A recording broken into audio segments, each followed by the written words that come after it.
اور اب میں آپ کو سناتا ہوں ام المؤمنین سیدہ میمونہ بنت حارث کے واقعات اور حالات۔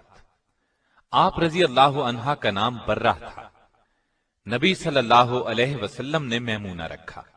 والد کا نام حارث بن حزن تھا۔ والدہ کا نام ہند بنت عوف تھا۔ آپ سیدنا عبداللہ بن عباس رضی اللہ عنہ اور سیدنا خالد بن ولید رضی اللہ عنہ کی حقیقی خالہ تھی، کیونکہ ان کی بڑی بہن لبابہ الکبریٰ سیدنا عباس رضی اللہ عنہ کی زوجہ محترمہ تھی اور ابن عباس کی ماں تھی۔ دوسری بہن لبابہ الصغریٰ ولید بن مغیرہ کی بیوی تھی اور خالد بن ولید کی ماں تھی۔ سیدہ میمونہ کی کئی بہنیں تھیں، اس لیے سیدہ میمونہ رضی اللہ عنہا کی والدہ ہند بنت عوف کے کئی داماد تھے۔ اسی ہند بنت عوف کے متعلق کہا گیا ہے کہ کائنات انسانی میں سب سے بہتر داماد اس کے حصے میں آئے ہیں۔ ان کے دامادوں کے نام یہ ہیں: محمد الرسول اللہ صلی اللہ علیہ وسلم، سیدنا عباس، سیدنا جعفر بن ابی طالب، سیدنا ابو بکر صدیق، سیدنا علی بن ابی طالب، سیدنا حمزہ بن عبد المطلب اور سیدنا شداد بن حاد رضی اللہ عنہم۔ ابن قتیبہ نے لکھا ہے کہ پوری دنیا میں ہند بنت عوف سے زیادہ کوئی عورت اپنے دامادوں کے لحاظ سے بزرگ اور خوش قسمت نہیں۔ سیدہ میمونہ رضی اللہ عنہا کا پہلا نکاح جاہلیت کے زمانے میں ہوا۔ ان کے خاوند کا نام مسعود بن عمرو ثقفی تھا۔ کسی وجہ سے دونوں میں علیحدگی ہو گئی۔ اس کے بعد آپ رضی اللہ عنہا کا نکاح ابو رحم بن عبد العزیٰ سے ہوا۔ ابو رحم کا انتقال 7 ہجری میں ہوا۔ شوال 7 ہجری میں سیدہ میمونہ رضی اللہ عنہا نبی صلی اللہ علیہ وسلم کے نکاح میں آئیں۔ رسول اللہ صلی اللہ علیہ وسلم کی یہ خصوصیت تھی کہ اگر کوئی مومنہ عورت اپنا نفس یعنی اپنے آپ کو جناب رسول اللہ صلی اللہ علیہ وسلم کے لیے ہبہ کرتی تو آپ کے لیے یہ ہبہ جائز تھا۔ آپ چاہتے تو ایسی عورت سے نکاح کر سکتے تھے۔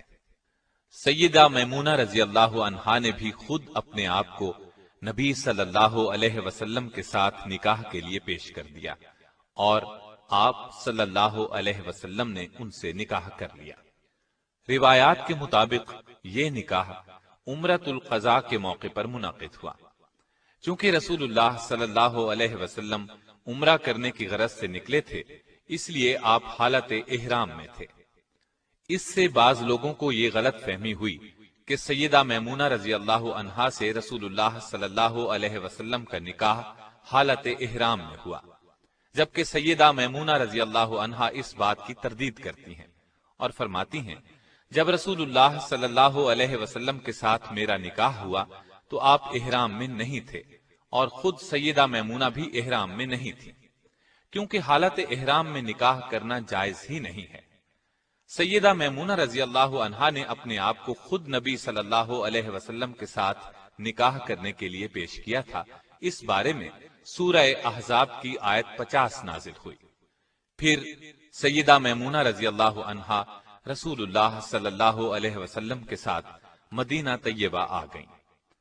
سیدہ میمونہ کا نکاح مقام صرف میں ہوا اور صرف ہی کے مقام پر آپ کا انتقال ہوا۔